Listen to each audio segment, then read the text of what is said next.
এই প্রখর গরমে আপনাদের মন প্রাণ দুই জুড়বে ফটিক জল খেলে।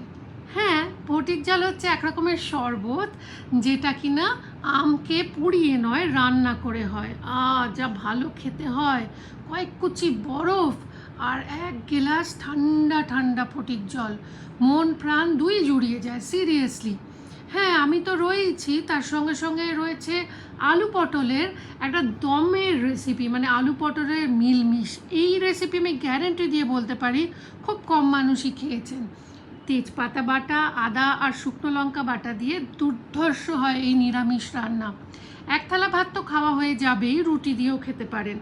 আর অবশ্যই এই দুটো রেসিপি আমাদের ইউটিউব চ্যানেলে দেখুন, সুদীপার সংসারে। আমাদের চ্যানেল সাবস্ক্রাইব করুন, কেননা দুটো রেসিপি আপলোড করা হয়ে গেছে। আমাদের চ্যানেলটা সাবস্ক্রাইব করুন, লাইক করুন, শেয়ার করুন আর দেখতে থাকুন সুদীপার সংসার।